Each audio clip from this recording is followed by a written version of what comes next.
And today we will be discussing how integrating sustainable business practices across your business delivers real value to the organization, and how measuring and scaling sustainability performance can be a powerful tool to engage your employees, to engage your other stakeholders, to engage your investors, engage your customers.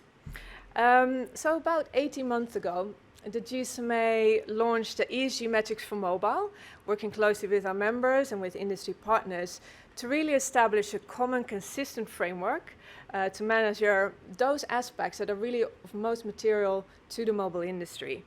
And so across the past year, we have been piloting this activity, and actually a number of operators have already started adopting the metrics in their business reporting. And so most recently we launched an early adopters paper summarizing some of those findings. And so this is a very opportune time to really build on that and drive the debate forward, to really think through what is the link between sustainability and business value. And to do that, we have the following format. So first we'll hear a keynote from Zainab Hussain Siddiqui, who is VP of Sustainability at Telenor. And that will be followed by a panel discussion moderated by Uche Ogbonna, Sustainability Director, with leaders from EY, Deutsche Telekom, from Orange and Globe.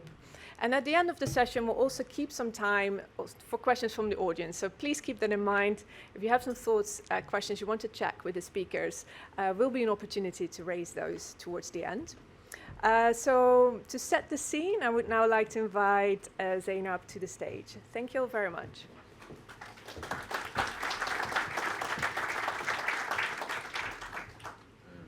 Even with heels, I'm a bit short for this, but let me try and adjust. Is it okay if I move these here, just because I don't want to stand right behind the lantern? Yes. Sure. Yeah. Okay. Should work. Yeah. Thank you. Thank you so much. It's a pleasure to be here, and thank you very much for inviting me. This is a topic which is close to my heart and which is also close to my company's heart. The topic of talking about sustainability and its business value. Telenor, the company that I represent, is essentially an organization with 200 million subscriber base in 8 markets across the Nordics as well as Asia. And we operate with a purpose to empower societies. We operate with the purpose to connect everyone to what matters most. And I don't think you can skip a beat on sustainability with that kind of a purpose. So it's fascinating to work with such an organization. Sustainability and business value. I mean, I think this topic essentially has become much more tangible over a period of time. And in my view, this has really come across through the propelling effect of 3 tailwinds, in my view. First and foremost, I think we've pressed the self-destruct button a bit too much, and we are at a stage where we really, really need to completely change the approach to how we live, especially how we do business. The second is that the cost of not doing anything today is going to be much more than what it would be when you at a later stage. So that means that today, if you take action, it's going to be much cheaper for when you will have to take action at a later stage. What we're destroying today will need to be reconstructed, will need to be adapted if we want to survive. So the cost today is less. Invest today. And the third one has to do with regulation. And there's a lot of regulation also for where my company comes from, which is based out of the European Union, where the approach to how business value is perceived and calculated is being changed from an investor perspective, from a business perspective, from a capital markets perspective, whereby the flow of capital investment is now more and more garnered towards business models that are green, business models that are inclusive. So at Telenor, what does actionable sustainability look like? For us, there are 3 aspects. One is that it needs to be anchored in our purpose as an organization.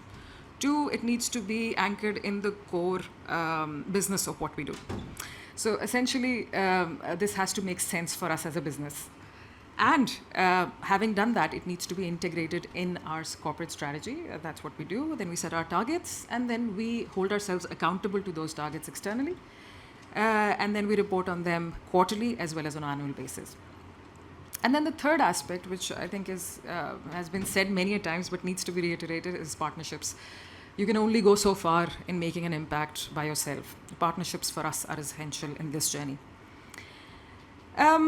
As an organization and being part of the European Union, we're also required to adhere to the regulations of the EU when it comes to the Corporate Sustainability Reporting Directive, the CSRD, as it's typically called. And the CSRD has a certain methodology also of how to view material topics on sustainability. And I think it's a really good way of visualizing both the impact of us as an organization on the society, but then also what social and environmental and governance related aspects can impact upon us as a business in terms of our financial value, in terms of our financial status. And that has basically led us, we're still on a journey, we're not absolutely there, but that has basically led us to a point where we're able to see both sides. So for example, our own emissions, which is a negative impact on the society, but circularity measures or enablement measures by way of us as a digital player, that is a positive aspect on the other side. And then the cost savings that come from circularity measures, that has a financial bearing. So it's really about viewing all of this in a more holistic manner, inside out and outside in. And what that has done for us is that it has allowed us to think a little more concretely about those linkages which we're talking about today. I'll give you a few examples. Telenor has something called Telenor Connection, a Sweden-based entity, which is our IoT entity, providing for smart devices to large B2B connections globally. And here, I just want to mention that alone in Europe, it is estimated that if we are able to get the digital transformation going in an accelerated fashion, about 15 to 20% reduction in emissions can be achieved. So the business we have in Telenor Connection is effectively trying to do that.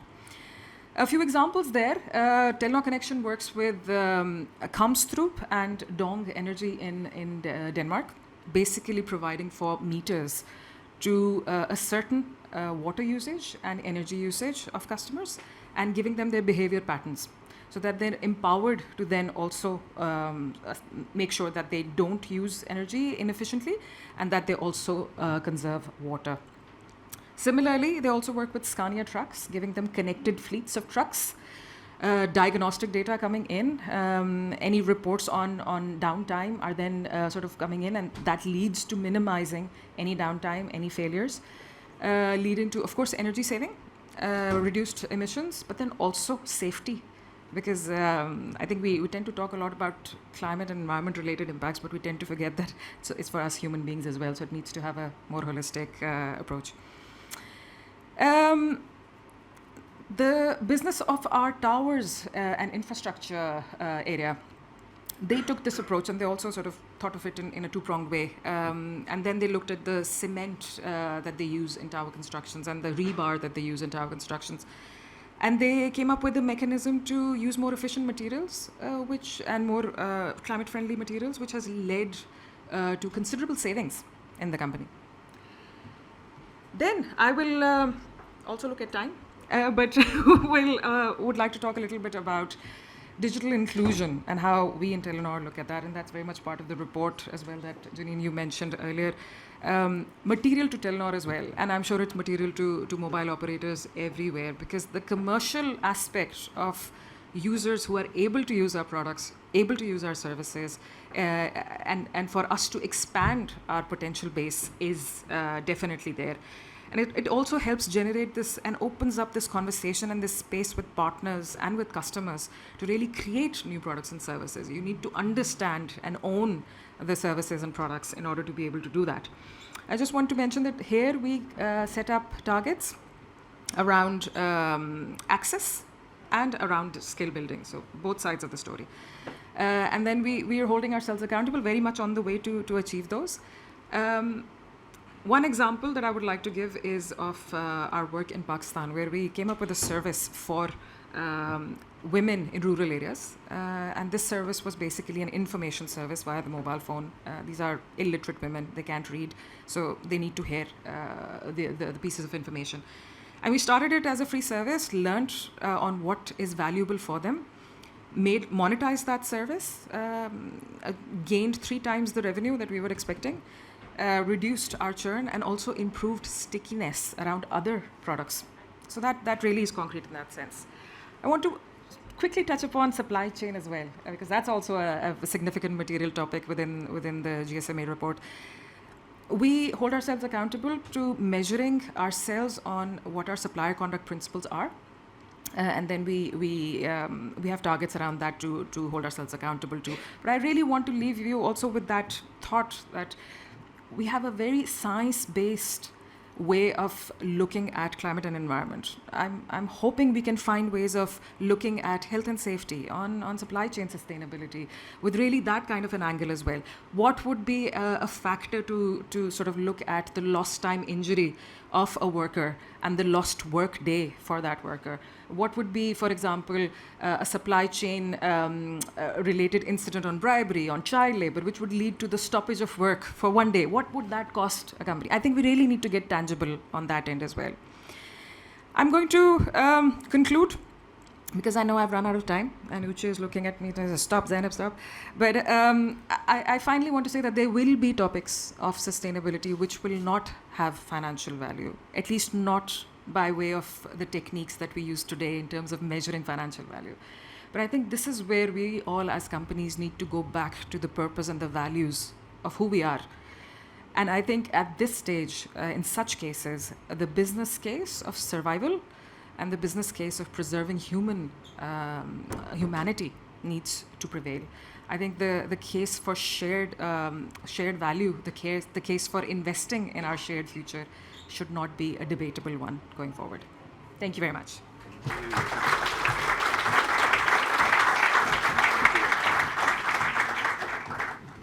Thank you very much, Zainab, for your insights and giving us a very broad. I know you don't have enough time to really do justice to it, but I think that what you've presented is very clear that Telenor is actually on the right path. Thank you very much for that. Thank you, distinguished ladies and gentlemen, for joining us today. Let me begin this way. 9 years ago, I had the privilege to take a child, a 5-year-old child, to her first farmer's exhibition. And with her wide eyes and curiosity, everywhere she went, she asked questions. And then we ended up with this old or elderly, distinguished gentleman who was a fruit farmer. And he was so impressed with her questions that he gave her an orange. And in Africa, we're very big on, respect. And so I was looking at her to say something, but she said nothing. She just kept looking at the orange. And so I was getting a bit embarrassed, so I had to give her a hint. And I said, "What do you say to the nice gentleman?" And she looks at it, and looks at him, and says, "Can you please peel it?" And the question is about value. So the child, the orange is a nice gift, but the value can amplify if it's peeled, because then she can consume it. And so we're here today to discuss about value, to answer the question, can telcos harness ESG for sustainable growth? And we have an eminent panel here to help us to really drive that conversation. And so please put your hands together as I respectfully ask my panelists to please take their seats as I introduce them very quickly.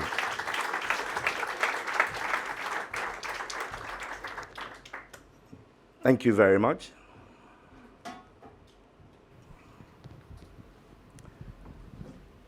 Melanie is the Vice President, Group Corporate Responsibility for Deutsche Telekom. Thank you for taking time to be here.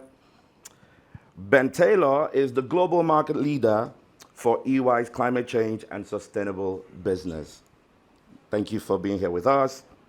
Yoli is the Senior Vice President of Corporate Communications and Chief Sustainability Officer at Globe Telecom. Thank you for being here with us, Yoli.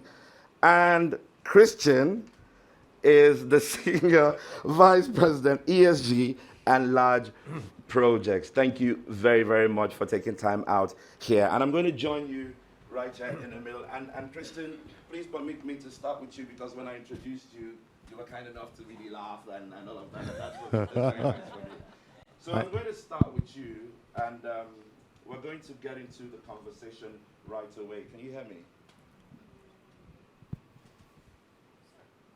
Okay. Thank you.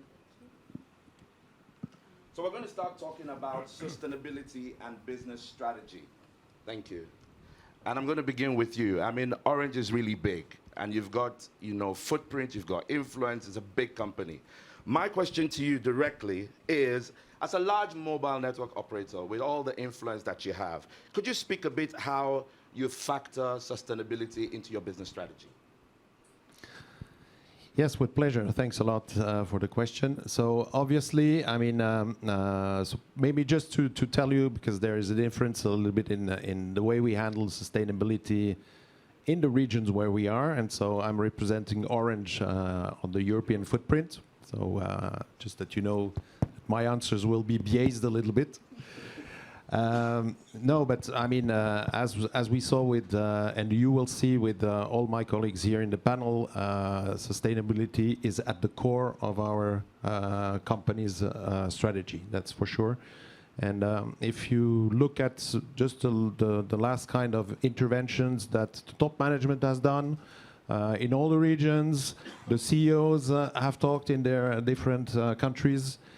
It's not about just talking about it, but you really feel that there is a real willingness to change things. So that's the first point, and so it's beyond the slides, it's really action. And obviously, as many of you in the room, our first focus was on ourselves, because that's the easier part to manage. And so for the specialists, Scope 1 and Scope 2 is an obvious thing that you can manage. Fairly simple to measure, not too many KPIs, and your actions demonstrate immediate results. And they're both financial results. So you speak to the CFOs, you speak to the rest of the organization, but also in terms of the employee engagement, they really see that it's not just words, we can change the things. And our second now part of the work is everything which happens before and after our activities, so the famous Scope 3. And so we'll definitely, I'm sure, come back to that in the panel at some stage. But that is the next challenge that we have to face as Orange, but also as the entire industry. And I think we need to work together for that. Thank you very much. Thank you very much. Yoli, I'll come to you because you were kind enough to share your mic with me. Okay. I know that your company has a very clear sustainability strategy, but please speak a little bit about the connection between profitability and sustainability and how you use innovation to kind of position this concept within your business. That's a lot. So you're talking about profitability, sustainability, and now innovation. Yeah. Perhaps I should begin from the beginning. Yeah. So maybe a page from Telenor's book where we have embedded sustainability in our core business strategy, because back then in 2016, we became a purpose-led organization. And our purpose at the time in Globe was to treat people right, to do a globe of good. So easily, you can see that globe of good has to do with anything that has to do with sustainability and responsibility, yeah? But then we are all in a telco industry. We're all operators, and we know the challenges of the business, right? And we're also very much disrupted nowadays. And so the journey took us from telco to techco. And what does it mean? So apparently, everyone here is doing something to that effect, as I understand it. Yeah. So in our world in Asia, telco to techco is about solving the pain points of our customers. We're not very much. We're an emerging market. We're not rich country. Yeah. So there's a lot of social issues, and because there's a lot of social issues, we needed to you leverage what we have as a business, our assets. And that is getting into the digital transformation. So right now, digital transformation, you can't do it without innovation. Right? There's a lot of things that we're doing, an example of which is a technology on predictive analytics, maybe for our climate application, so that we can preserve our assets, our towers. You know, Philippines, I don't know if you've been to our country, but we've been visited by what, 70 typhoons every year. Wow. And around half of that lands, right, into the country at some point. We are an archipelagic nation made up of 7,100 islands. So you can imagine the stress, and you can imagine the challenges and vulnerability. No? So going back, so what we did was spearhead digital transformation. So we came up with fintech as part of our business. What is fintech? Fintech is being able to democratize financial services. You know, we have banks in the Philippines that is as old as 180 years old. But until fintech came along, they were never able to get people from the D&E markets, even the C market, right, to have a savings account. So if you're from Africa, this is very easily comparable to M-Pesa. Yeah. And it takes fintech to do that because we do not have the banking perspective. We have a telco perspective. And a telco perspective is all about scale. It's all about being able to make it more convenient for customers. And earlier, Che, you were talking about what is the value that we bring to our customers. And so those are the kinds of innovations that we do. And thinking about sustainability, we are now also into the EVs. So what we did was, all right, if you're a postpaid plan holder, example, your device, and then you have a data plan, correct? So we use that model, turned the device into the scooter, the motorbike, a two-wheeled vehicle. And they have a data plan for the scooter because you always have to recharge. And when you recharge, that's your data plan. Wow. That's innovation. And that's embedding it into the strategy. And that is our way of looking at where do we grow the business from where we are today. I think that's very incredible. Being able to fuse the two is very useful. And I'm going to move over to you, Melanie, because to be able to achieve what Yoli has talked about, there has to be some type of marriage between short-term sustainability, thinking, and long-term, short-term financial goals and long-term sustainability strategy. How have you been able to manage that, at DT? Yeah, I think the first, this one is also not working. So we're sharing. The three of us are sharing already. Sharing is caring. So looking at short-term versus long-term and financial versus sustainability, big debate, big discussion, not dilemma-free. We all know this, and it would be unrealistic to say that it's always easy. But the first thing that it started with, at least for us, is also to understand that short-term means really short-term and long-term really means long-term in terms of explaining what are the differences and how does a long-term objective in the fact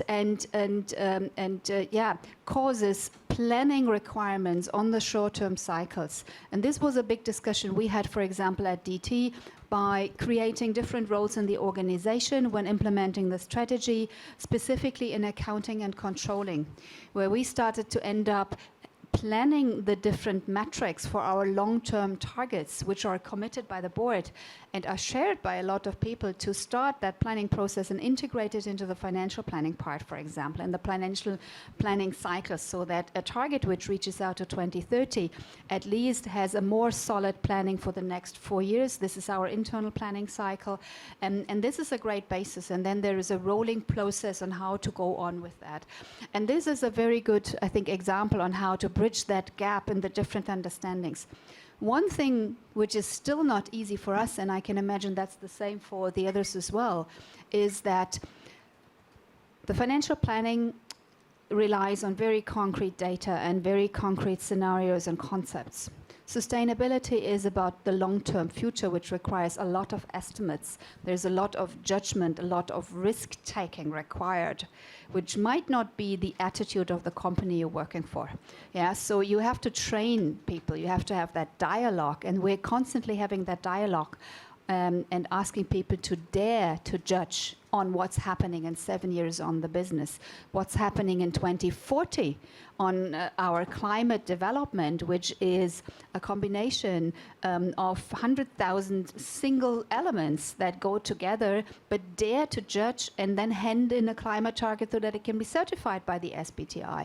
That's the discussion that need to be taken. It's less, I have to say, the investment question alone. It's more this understanding of the theory, where does it bridge and where does it not bridge, but to accept that there are differences. I think that's a great point there, and a great segue to Ben, because I know that Ben does a lot of work, a lot of research consulting, being in EY, and a lot of companies leverage on that expertise and experience. My question, taking from the points that you just made, is what advice, what approach do you think that telcos should take to be able to align this between strategy, innovation? And I know that you're working on something. There's some reports and statements. You guys are always doing that. But what advice? I don't want to let the cat out of the bag, but just a high level. What can we take away from your insights around what she said? Well, maybe one way into the conversation is through the question of a sustainable operating model, and it's something that we're spending a lot of time thinking about. Right.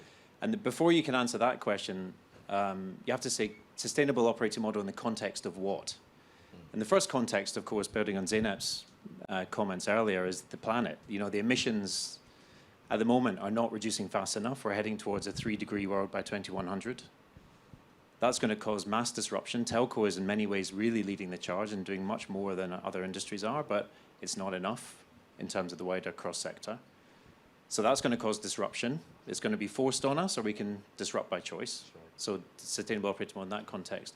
And then the other context is sustainable operating model in the context of the wider economy. Is the wider economy framed in a sustainable way? We're producing a report, thank you for the plug, in March on something we call the new economy, and it has 5 characteristics. The first is a move towards sufficiency from one of over-consumerism.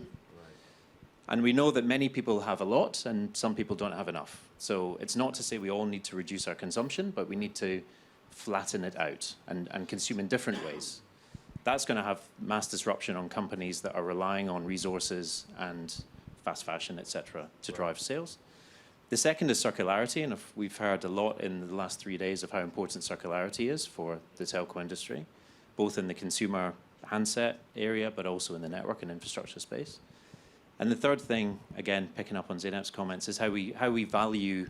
What do we value? We value financials, and many company leaders are driven by short-term financial goals. Are we valuing social impact? Are we valuing the planet? Are we valuing the other things we care about when we step out of our suits in the evening, And that all needs to be underpinned by equity and justice for the workers in our organizations, for the communities we work with, and the supply chains we deal with. And all of that will require systems change. Even the circularity concepts within telco is going to require mass systems change. The business models don't exist. We have spoken about this earlier this week. So I think there's a massive opportunity for telco in particular. But our hypothesis is that business leaders that start to engage in these philosophies and these concepts will be able to get ahead with sustainable innovation that can thrive in a new world, and those that don't will be left behind. And those that don't will be left behind. Now, one of the things you've talked about is when you talk about these new modeling and the new approach, I think that requires some form of tracking, measuring, and things like that. So, Yoli, I'm going to come back to you. How do you track? How do you manage, to look inward within your business and make sure that the sustainability initiatives that you've launched, that they're actually working or delivering? So, Uche, to be honest, I would want that someday a consumer would go to a store and say, I prefer this product or this brand because it is sustainable. Yeah? So when that demand for consumers translate into purchasing power for sustainable products, I would like to be able to see that day.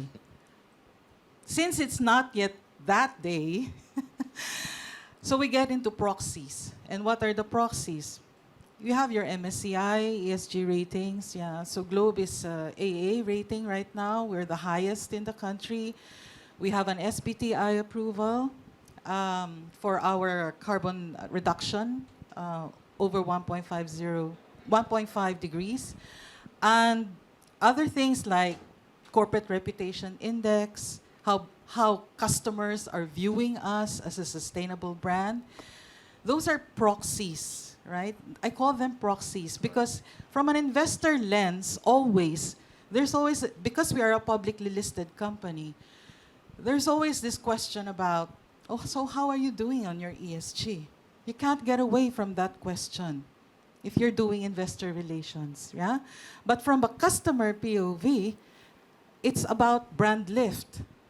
How is this brand perceived by the customer? But from a communications and reputational POV, you have your corporate reputation index. And all of those we study, all of those are metrics, all of those we do it every year and try to read and see, are we doing what we are supposed to be doing? Are we communicating enough in terms of our sustainability practice so that our own customers get to appreciate what kind of value we are giving? I think that's a very important perspective. So there is a lot of emphasis on doing it, maybe from an external perspective, an external lens, right? At the end of the day, it's market leadership. At the end of the day, it's market leadership. Deutsche Telekom, Melanie, you have been recognized by the German Sustainability Awards in terms of sustainability leadership, right? It means that you're doing something right. How have you been able to entrench sustainability as a culture within your system? It's easy to innovate processes, but how do you move from innovating processes to cultural transformation? How have you done that? A long journey, I can tell you. A long journey. Probably to go a few years back when I started that role, and by the way, I'm from finance, and I intentionally got chosen for the role because I am from finance and I'm not from the sustainability world. And I entered up in a team with super engaged people, headquarter, small team, great successes, but isolated. Nothing ending really up in the organization. No one even knew that we were existing, yeah? We had a lot of good recognition from outside, but no one internally really followed. And one of my first things really was to look into this and to start with the own team, to train my people on how to start the dialogue internally. It's great to see all of you and we share the same purpose and the same views, but we then need to take it back into our organizations and inspire others to follow. And that was the first sort of big hurdle with the own team. And it went on with having the discussions really with the departments, key departments, finance, planning, technology, operations, procurement, a lot of discussions on where are the people who are anyway engaged personally, who are all the allies in the organization. And we used that over the past years, together with sharing also the successes internally, speak and be vocal about what you achieved, to revisit the governance model. And that was a great help. Together with, we also introduced the key KPIs in the remuneration system, and I can tell you that some people doubted that it is a good incentive if it goes into your personal pocket. By the way, it's 1/3 of the variable salary of the majority for the people who have a variable salary at Deutsche Telekom. That really creates cause. The second that was out, our phones were not standing still on, what do I have to do now? How do I make sure that next year my bonus is really coming? That really helped a lot, together with all the roles in the governance discussion, to make it tangible and operational. Fantastic. And you've seen culture Yes. completely transformed within Totally, DT. totally. Because culture is a question of people start to ally with the theme, with the topic. They see people who think the same way. This is if you slowly but steadily bring that dialogue into people, into the themes, into the organization. This is what finally shapes cultures. It's nothing you can just introduce. Yeah, you have to walk that steadily, slowly, and always repeat and reiterate, and then it suddenly, subtly infects the culture and changes the way of thinking.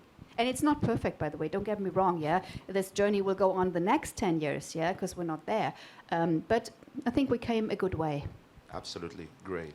Christian, now she's given us, wonderful testimonial about how, the transition has taken place. Now in Europe and globally, I mean, we made reference to the Oscar Circularity Initiative, from Orange. Very brilliant, very well celebrated, but it couldn't have come very easily. What were some of the challenges that you faced, as you do the sustainability transformation and reengineering within the Orange system? So we've heard the testimonials.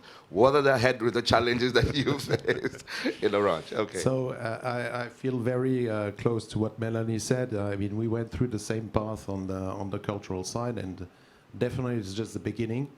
But all the externalities of the climate change that we as human beings perceive also lead to consciousness within the company. So that is an effect which is unfortunately not a good effect, but it will definitely speed up the things. Now, to come back on your question on the process reengineering,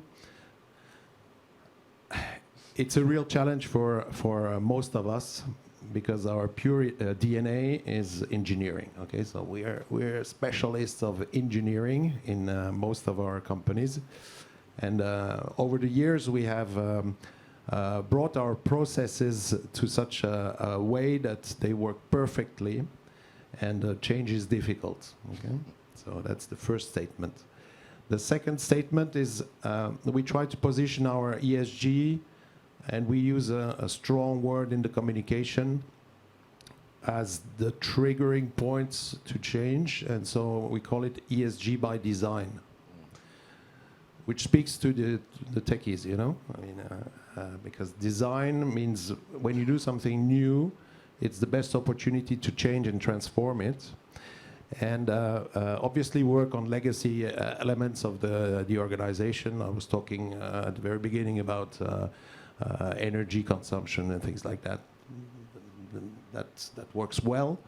But in any of the new initiatives that we do, we try to look at what is the impact on the 3 pillars of E, S, and G.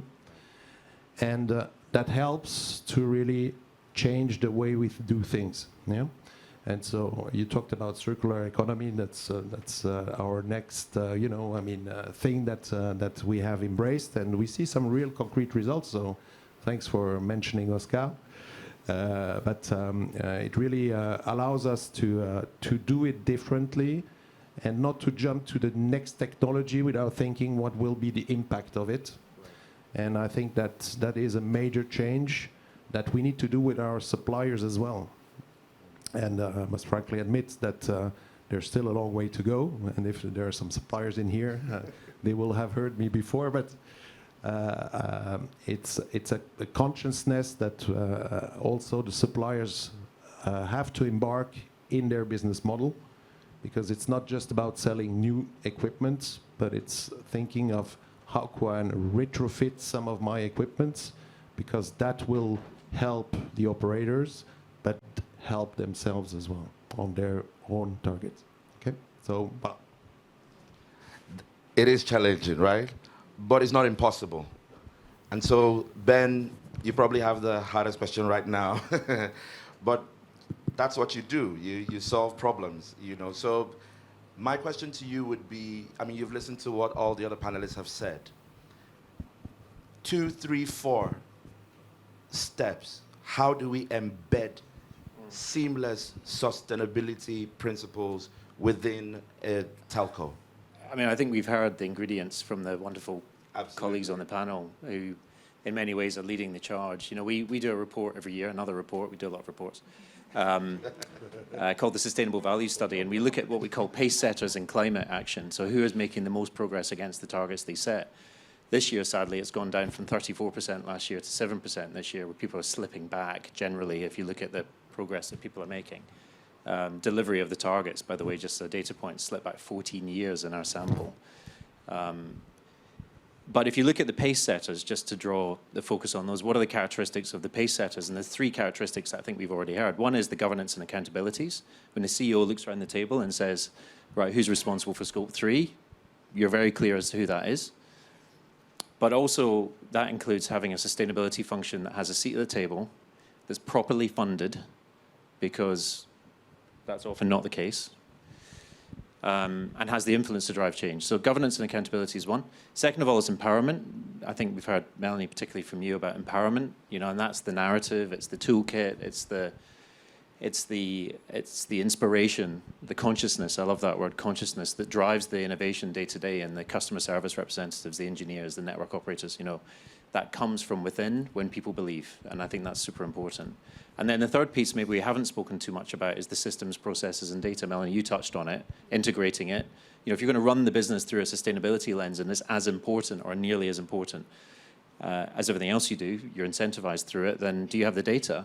For 20 years, most sustainability functions, the technology you had at their fingertips was Microsoft Excel and WhatsApp. It's very hard to run a business and push accountability and performance management to people in the front line, project owners, cost centers, and that's what we need to be doing. And of course, Microsoft, IBM, SAP, they're all coming out with new developments. It's still quite immature, to be honest. A lot of external players, but a lot of it actually requires a real upgrade in internal processes and controls as well, and systems. So there's going to be a journey on that as well. I'm sure you're living every day. So those three things: governance, empowerment, systems, processes, data. All right, I'm going to double click a little bit around accountability, and Yoli, I'm going to come to you for this, specifically because if you look at our paper on the insights of early adopters of the ESG metrics, we actually cited Globe as improved reporting around renewable energy. And so there is a place for transparency and reporting. But my direct question to you is this: has transparency and reporting helped or harmed Globe? Let me answer this way. Part of the governance principles of Globe is really transparency. So we are not harmed by it. We are developed by it. And if you are a transparent company, it actually helps you, because at the end of the day, what are you going to hide, right? The investments that we are making to just do sustainability practices are very dear, because we use technology. My IT team is here, and technology is not cheap, right?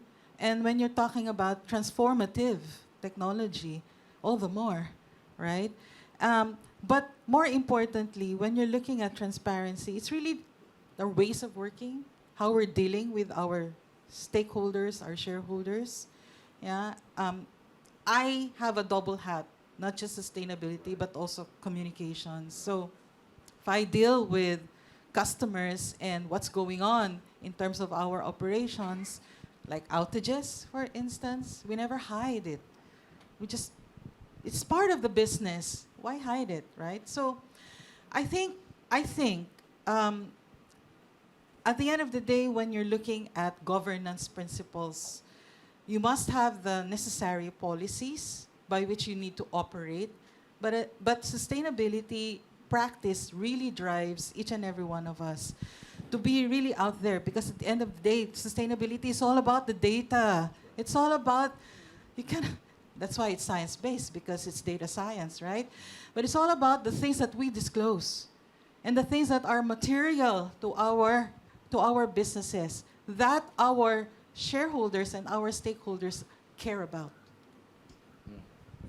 That's very interesting. And Melanie, I'm going to have to come to you on this one, because what she's talked about, the transparency, speaks to the ESG trust gap. You have successfully navigated that, you know, using reporting and data.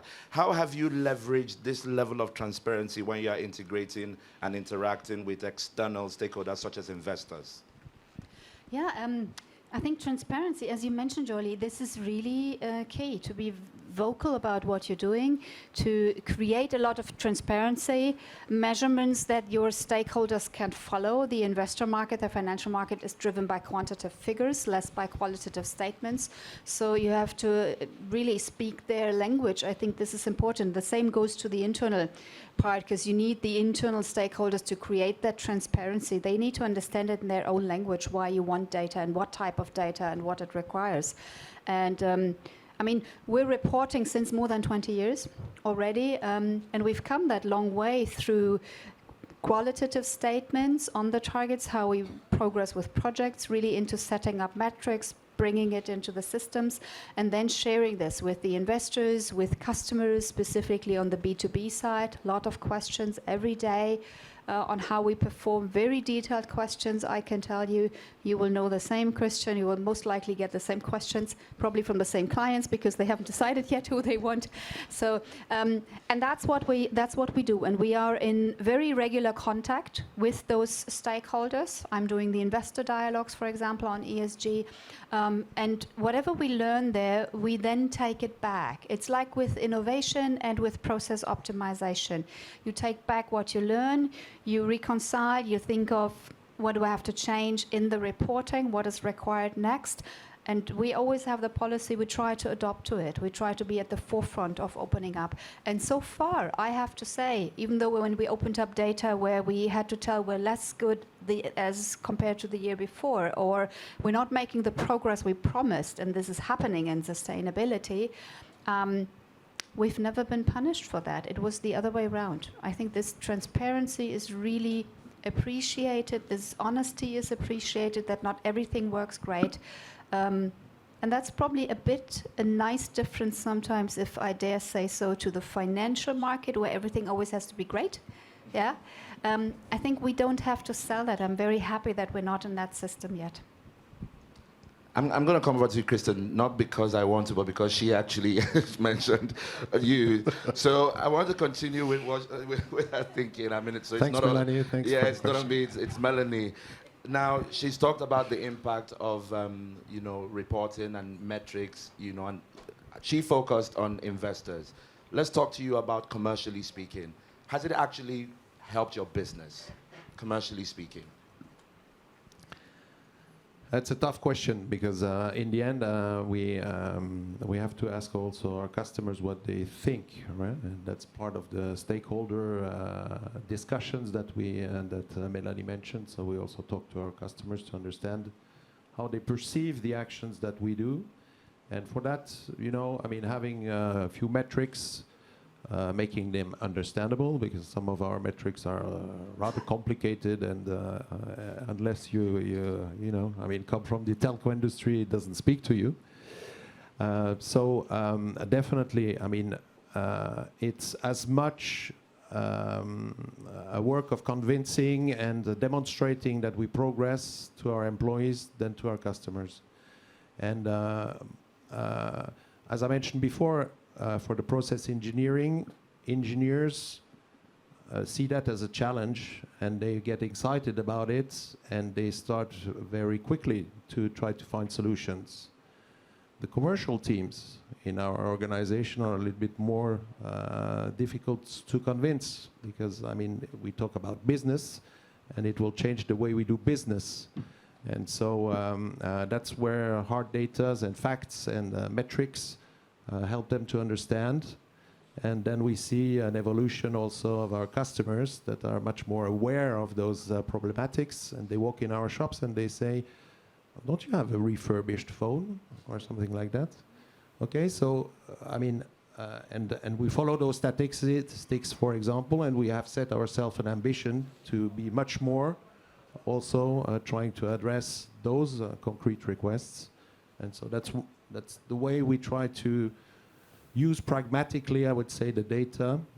So we have all the data that we need to provide to the investors, and that's fine and it's okay, but we need also to translate it in a way that our organization, our clients understand them and feel comfortable with them, okay? Yeah, I really like that because, you know, Bend is also another area where you have lots of expertise. What is the best way? Because this is now almost like speaking to messaging.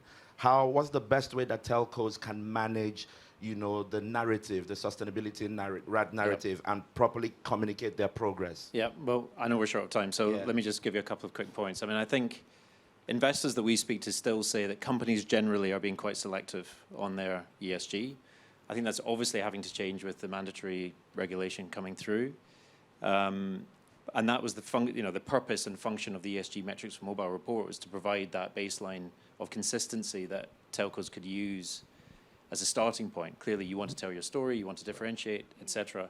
The second point I would say is know your blind spots. So investors are getting much more savvy and clued up on the details. The obvious ones are in the supply chain transparency. It's really hard to get your arms around supply chain, so whether it's Scope 3 or human rights. We've got regulation coming in Europe, potentially on on corporate sustainability due diligence directive. Climate, if you know, climate and greenhouse gas, climate risk and greenhouse gas, if companies are already doing that, then that's a kind of good start, because SEC, ISSB, and CSRD are all going to focus around that. But the other areas, nature and biodiversity, that's going to move quite quickly, I think. You know, it's included in CSRD, but the Task Force for Nature-Related Disclosures went live with early adopters in December, I think, with about 320 companies. EY is one of them, and I think there's 8 telcos in there. So I'd encourage other telcos to get on board. I'm sure you've looked at it. I'm sure you've considered it. But I think that's going to be, you know, it's going to be an evolving methodology, an evolving space that investors are going to be interested in, because it's framed as another investment risk, right? Climate risk is investment risk, and now nature risk is being framed as investment risk. Fantastic. Okay, so we're about to round up, so I'm going to ask very quick questions, rapid fire questions, 30 seconds. Are you ready? I'm going to start with you, Yoli. Yeah. All right, you're ready? We're looking into the future of sustainability, all right? And I've heard you talk about, and I'm going to give a clue, CAPEX, OPEX, that's the clue. How are you going to deal with the future of sustainability, 30 seconds, with the supply chain? Oh my God. All right, so Scope 3, sustainability, folks, that's the most difficult. And now GSMA is introducing Scope 4. Yeah, so today we're changing the model from CAPEX to OPEX driven, right? So our supply chain will have skin in the game. We have shared targets in terms of carbon emissions and carbon reductions. I think that's the key, plus a supplier code of conduct where they sign off to. So procurement understands sustainability because sustainability criteria is right there in the procurement chain. Exactly 30 seconds. That's amazing. Melanie, 30 seconds, you're up. This is my rapid fire question for you.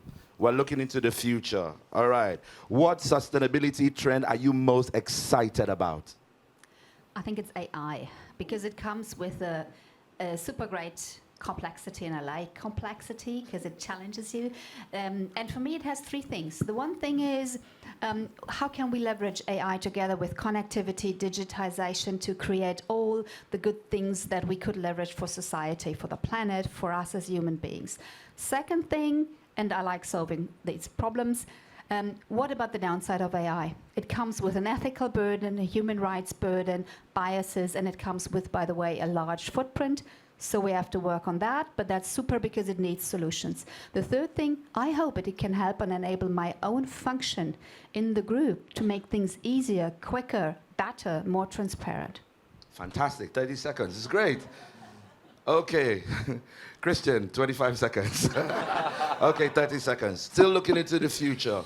Sustainability as a role and a function is evolving very rapidly.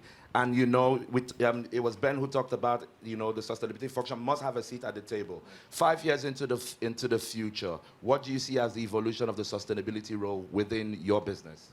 I mean, it will be as much as another of the functions, part of any management team. So you have a CMO, you have CFO, you have a chief sales officer, you have a chief sustainability officer. That is in some cases already the case today, but it will be absolutely normal. and then it's absolutely horrible, your 30 seconds pitch. You probably took it while walking through the young investors thing. Now, and the second thing I just wanted to say is it is a matter that concerns everyone. So the whole of the organization needs to span into that. And so definitely, I mean, that will be a reality because everyone will be working on that. Fantastic. That was 45 seconds, actually. Yeah, but I took 15 seconds to... a joke. That is fantastic. I like what you said. It will be the new normal. It will be normal to now have sustainability at the seat of the table in the nearest future. Final question will go to you. I do have a trick question up my sleeve for you, Ben, but for you, Kristen. But Okay. my last question to you, rapid fire, 30 seconds. 3 seconds. 3 seconds. 3 Okay. seconds. How can telcos proactively prepare for the headwinds coming in the future? My goodness. I think it's an acknowledgement of disruption. I think in two ways. This is going to be disruption. There's disruption coming. Climate impact, physical impacts of climate will drive societal disruption, will drive business disruption. Companies need to prepare in a positive way through sustainable innovation and transformation. Fantastic. 10 seconds. Yeah. All right. As we're about to say goodbye to you, it just occurred to me in George Orwell's book, Animal Farm, we live in this huge, huge animal forest. So my question to every one of you, if sustainability was an animal in the wild, what will that animal be? I'm going to start with you, Christian. What would that animal be? Oh my God, can I pass it to Ben, for example? Ben, what would first? that animal be? An animal. Well, what is sustainability? You know, I'm going to get philosophical again. Sustainability is a noun, not a verb. You're doing sustainability. You know, sustainability is having financial prosperity within the context of planetary boundaries. So which animal is best at that? I would say an ant. I'm going to go with an ant. Sustainability is an Yes. ant. Melanie?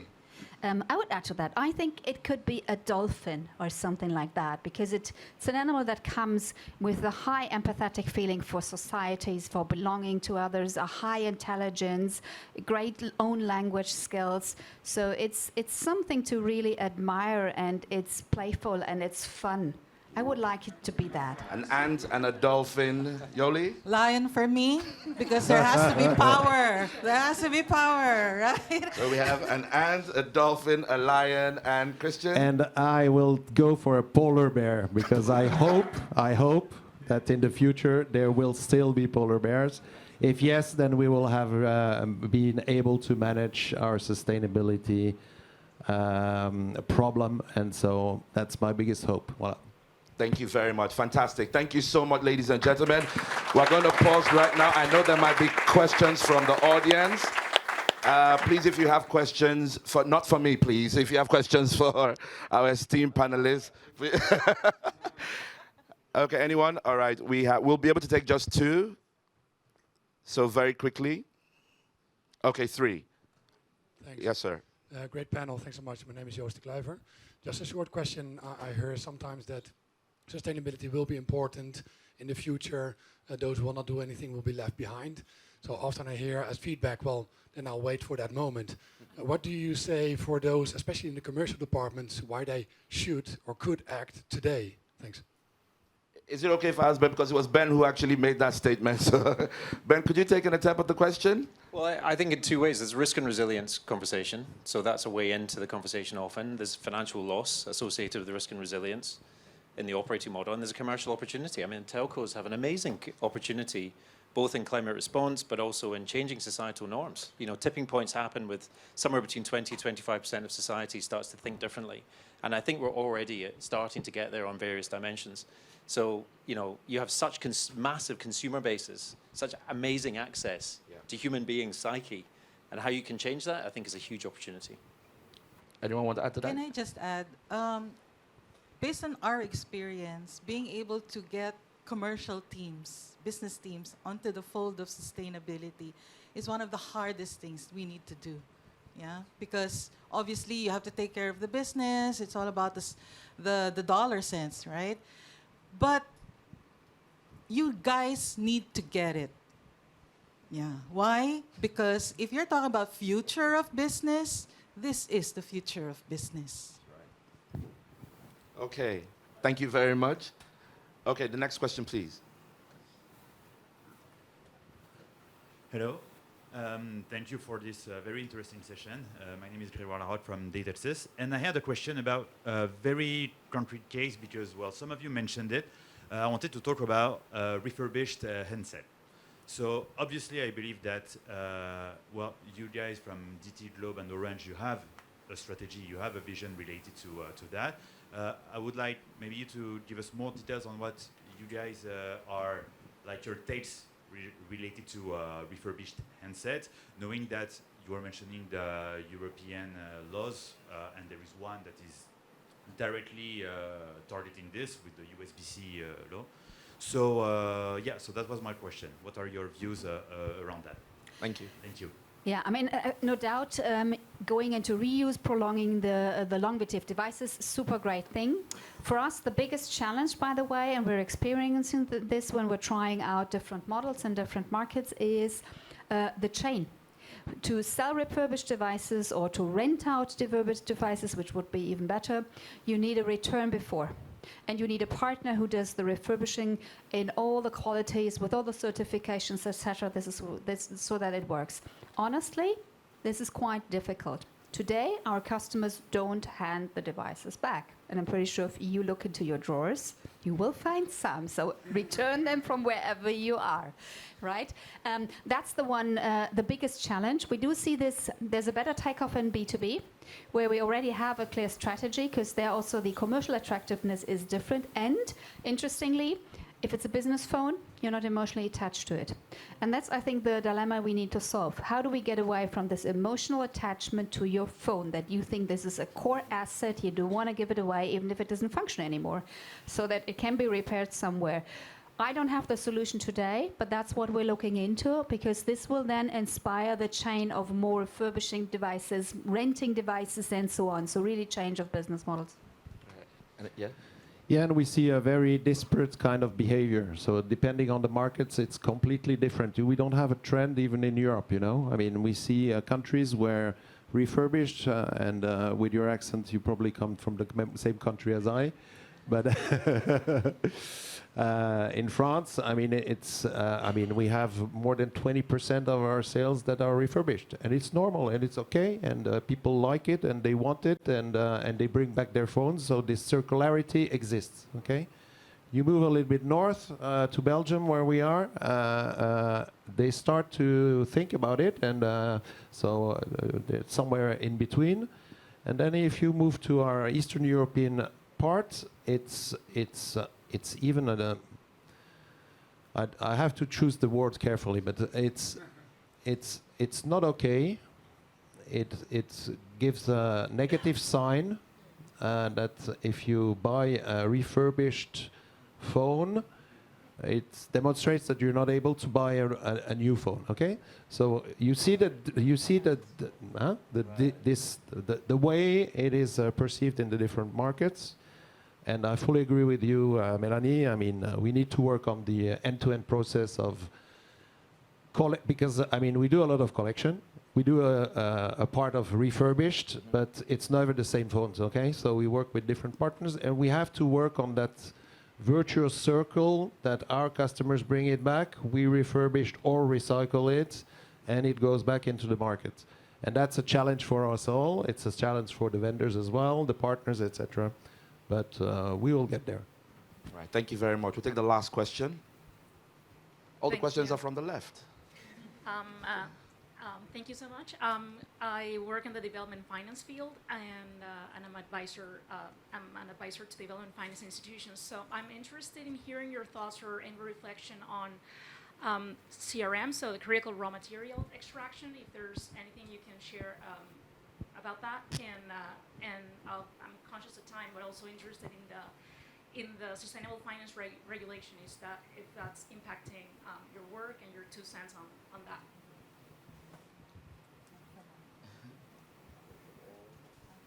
I think I can share a few thoughts on the financial regulation topics. Yes, it is impacting the work because it's another sort of reporting requirement scheme that comes up. Yeah, even though it's not addressing us directly as a sector, but indirectly it does through the requirements that we then, as a stock listed company in more than one market, have to satisfy. So we're adopting, we're taking this into account, whatever comes out there. What I'm really looking forward into is the transparency requirements and the equalization of requirements for financial ratings. This would hopefully create benefit for us, because honestly, very often it's a super black box, how you're scored and why you're scored. This is not transparency for me. All right, thank you very much, ladies and gentlemen. I think it was an excellent time with our expert panels. Please can we give them a round of applause? It was great having you around. Thank you very, very much.